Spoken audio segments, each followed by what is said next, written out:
Hello and welcome everyone. In this lesson we will continue with in this video we will continue with the lesson that we were teaching, that is agriculture in class 10 for social science geography. So here we will move to the next point, that is technological and institutional reforms, that is in the field of agriculture in India. In India, agriculture has been practiced from age old, very old period only, and still today about 60% of the total population of India is still engaged in agriculture, but the productivity of the agriculture sector is very less. Though most of its economy depend on agriculture, but its land productivity or the method of doing agriculture is very poor or very age old. So a serious impact should be given on, so that a very important reforms or very important development may be brought in the field of agriculture. So just after independence, when India got independent, from the first 5-year plan only, the most focus was given on agricultural sector, so that its productivity, its development should be brought. And for that, many steps were taken. Like first one is collectivization means when many people they come together with their land, with their tools or machines, whatever they have for doing agriculture. Firstly, then land, when in an area there is a particular land, many people have small plot of land, they come together and they agree that they will do their agriculture together, so that is called collectivization. And one person has a particular tool or machine for doing cultivation, other person has other the different tool for doing agriculture, someone has little bit of money, someone has seed. Everything when collected together, then the whole area can be cultivated and effectively it can be done. So it was the first thing that was done, that is called collectivization. Next is consolidation of land holding. So land holding was in India, as if you are oriented with agricultural sector in India, you know the land holdings are very small in size. So because in small size of land holding, it is difficult to do agricultural work. Why? Because in that small plot of land, first thing, the machineries and all cannot be used, and in large scale cultivation cannot be done. So in a small land, insecticide, pesticide, these all, if you insect or if you apply also, then also it is of less benefit, or the expenditure will be more but the benefit will be less. So the consolidation of land holding, small land holding, that should be done, or that should be brought together, that many people they should give up their land, or they should come together to take a big land to do collective cultivation, that is called consolidation of land holding.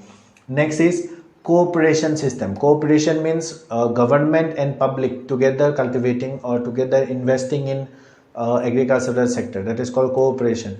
So from government people take loan and they invest on the agricultural sector. When it is developed, then the loan is repaid, or sometimes government give money in advance, and their product, whatever they produce, that is taken back by the government again, and government sell it and get the money what was invested on the agricultural sector. Next is evolution of zamindari. This is one important factor if you are oriented with history. So in India there was a zamindari system. In somewhere it was called talukdars, somewhere it were called zamindars. So this was created by the British people so that they can collect revenue very easily. So a certain area, certain villages were given under a particular person, and he was made the zamindar of that particular area. He will collect the revenue from all the villagers or all the agricultural farmers in that particular area, and the Britishers will come and just collect the revenue from him. So it was made easy. But when for 200 years this tradition has gone, then this area or this zamindar who was under whose a particular area was given, a particular villages, some villages were given, he has become the owner of that particular village. As a result, that the villagers who used to work, or the farmers who used to work in the agricultural field, they had no land. So after independence, it was made to abolish, or step was taken to abolish this zamindari, take the land from zamindars and distribute it to in among the people, or among the common villagers. So this was one of the step to improve agricultural sector. Next is land reforms. Land reform is a very important point to be discussed in the technological or institutional reform that has been taken after independence. That India has a very important, not only India, in many countries there is a very important rule, that is hereditary rule. That is, a father, if whatever a father possesses, it goes to his son, one son or two son, maybe two son. So nowadays, before this was not basically in India, in Hindu religion, it was not a child was not given the land or property, but later on only at that time only Islam or Muslims were had the law to give the girl their property to the girl child also. But later on in the constitution it was amended. Nowadays girl child also get equal division of their father's property. So in that cause, or in that tradition that we follow, so if the father has a 4 bighas of land, he has two sons, or one boy and one girl, so it will be divided equally among them. Then when it will be divided equally among them, one will have 2 bighas, total it was 4 bighas, one will have 2 bighas, other will have 2 bighas. Again this both has two sons, then again it will be divided. So if we go on dividing and dividing, ultimately the land holding will be very small. So in those land holding, it is not able, or a particular person, if he want also to do good cultivation, he is not able to do good cultivation on this kind of land. So this kind of land should be done land reforms first, so that equally this land is distributed. So next, also in the hands of these zamindars or the people, a person who is very rich, in their hands there are so many land is scattered or gathered they have, and there are people who actually work on the field, they don't have land, they work on the others field.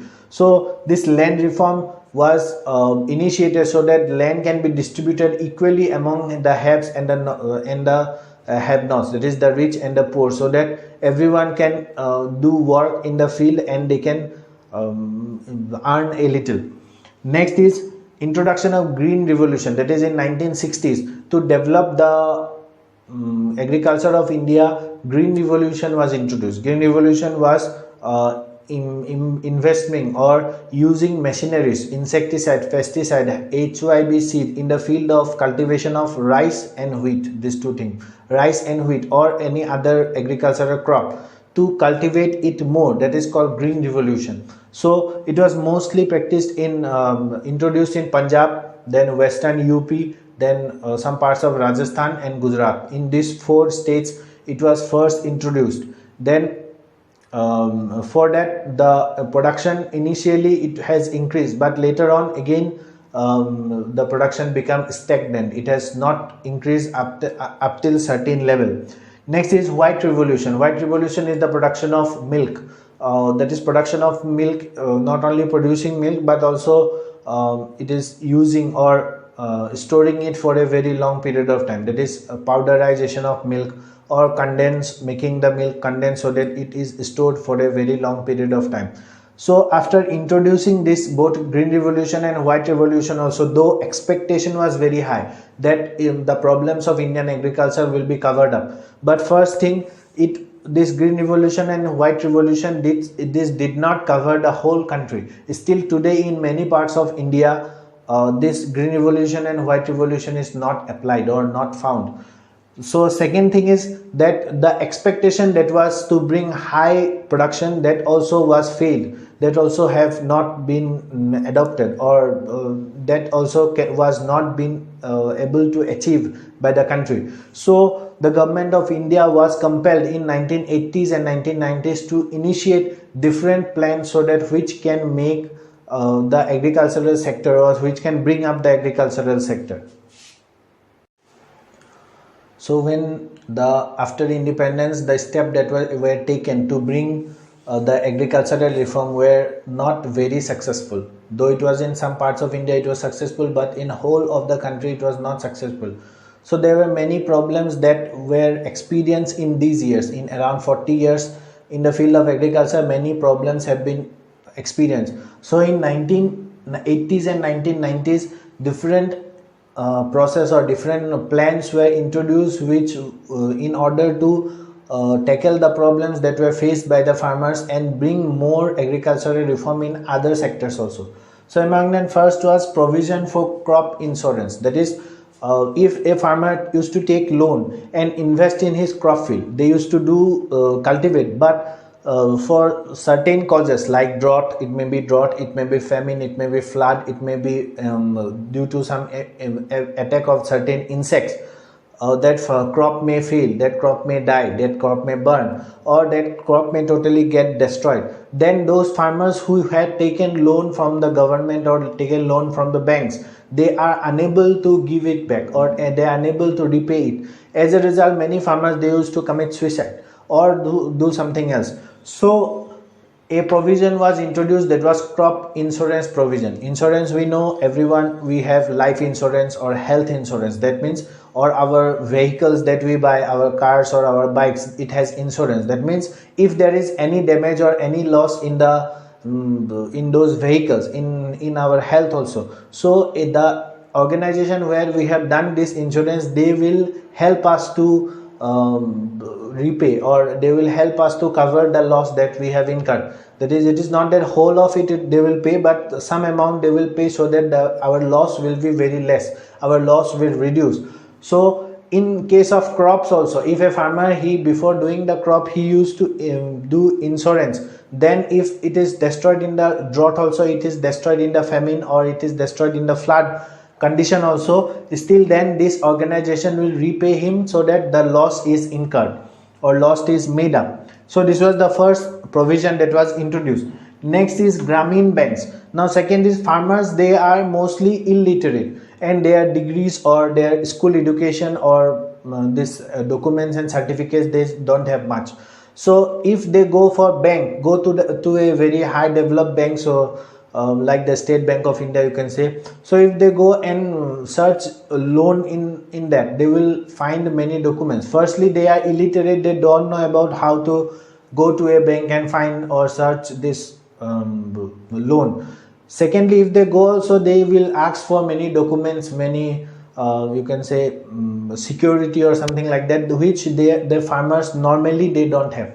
So these Grameen banks, many Grameen banks were established mostly in the periphery of the village area, where its main aim is to provide loan in low rates to the farmers, so that they can easily get loans and easily get benefits from in their agricultural field, and they can develop it. So this was Grameen banks were established in the village periphery. Next is cooperative societies. Cooperative societies means there are certain societies were created. That is not people from government, the people from the villages only. Many women, they come together and form a society. Many men, they come together and form a society. They used to collect in one society 10 people, suppose they have made the society. They used to collect money among them, little money among them every month. Then they will have a large sum. They used to lend this money to the villagers, to the farmers, and in return they get interest. So this was accepted by the government, because mostly when the farmers, they cannot go for bank for getting loan, and they used to go for the local landholders. If you study in economics, in your class 10 book only in economics, it is very beautifully explained about that they used to go to the local landholder for getting loan. And when they go for the local landholder for getting loan, they used to charge a very high rate of interest. As a result, the farmers are exploited, because day after day their loans become increasing and increasing, but never in their life they can repay their loan. So these cooperative societies were established, that the villagers only, they will collect money among that. Some amount will be given by government. They will lend it to certain people if they want, so that they can get loan in less interest. Or if that money they want to invest in their own business also, they can invest and they can use it for different purpose. Next is Kisan Credit Card, that is KCC, we can. So this is a scheme that government lend money to a particular person under this Kisan credit card to a particular farmer. So he will invest that money in his agricultural field. Then when again he cut his product, whatever he has produced, cut it, sell it in the market, repay the loan, then again government will give him another loan. That is called Kisan credit card. Once he gets the credit card, then he can get loan from the government, get credit from the government, but he should repay it. Next is personal accident insurance scheme. These farmers, if they die also in the agricultural field while doing work in the field of agriculture, they can apply for a insurance. That they should do it before only. So if they are getting any injury or they die also, then it will be repaid by this organization. It will a certain amount of money will be paid to his family by this organization. Next is weather bulletins. Apart from this, to develop the method of cultivation, also to develop the method of cultivation so that there is less loss is done. So to develop the method of cultivation also, certain weather bulletins have been specially issued by the government so that the farmers, they will study in different language. It has been issued so that the farmers, they study and they are aware of the weather, that this year what the weather will be, or this month or this week what the weather will be, how the weather will be. Accordingly the farmers will be prepared to save their agricultural land from certain uncertain or unaware weather circumstances. Next is agricultural programs. Many agricultural programs have been introduced. Still today it is shown in the television, in the radio also. So if though we have no interest in those, but the farmers, they used to hear, they used to listen about this agricultural program. In this program, the methods of cultivation is also taught. The what called use of different insecticide, pesticide or machineries, these also are taught. Then about weather informations are also given in this agricultural program. Next is minimum support price. This is the most important thing. The farmers, they used to cultivate, but they have no relation with the market. That whatever they cultivate, a person come from outside, they used to buy from them and they used to sell it into the market. Now at what rate this person have sold it in the market, these farmers, they never know. So they used to come and this person used to come and buy it at a very low cost, at a very minimum price, and if he sell it in the market at a very high price. Now what amount of the person who was actually involved or who has done the actual hard work was the farmer. So the actual profit should have gone to the farmer, but what has happened, the person from someone else from coming from outside and taken the original profit. So the government has made an important decision to give a minimum support price. That is, if they don't want to sell to that person. Secondly, one more problem is there, that is the price of a particular commodity or particular agricultural commodity, suppose paddy you can take. So when it is not available in the market, that is doing the cultivation, at that time the price of paddy is very high. So the farmers, if they buy seed of paddy, then they should buy it at a very high cost. Then only they can sow in their field. Even though they have their own stock, but still then it was very high cost. They would have sold it, but they have sown in their field, agricultural field, at the time when the cost was very high. Now it has grown. When the production has ready, it is ready to get sell in the market, then the price becomes down. As a result, the farmers incurs a huge loss. That is why, due to these two middlemen cause and this price volatile market, for that government has introduced this minimum support price one plan. So in this plan, what happened, the farmers, they used to sell, or the government, they used to announce a particular minimum price, that whether the market gives you this or not, we will pay you, that government will pay you this amount of price. Now the farmers are secure. While cultivating also, they have no fear that if the market don't give us this price also, government will pay us this price. Next is a minimum procurement price. That is, at what rate they at least should be paid to the agricultural workers or to the farmers to get their product, that the middlemen they used to go and give very less amount. So to reduce this, the government has given a plan that is called minimum procurement price. So that amount of money should at least be given to the farmers. So these are the steps that were taken after 1980s and 1990s to develop the agricultural sector in India. So let us move to the next topic, that is Bhudan and Gramdan movement. So this was a very important movement that was initiated in India.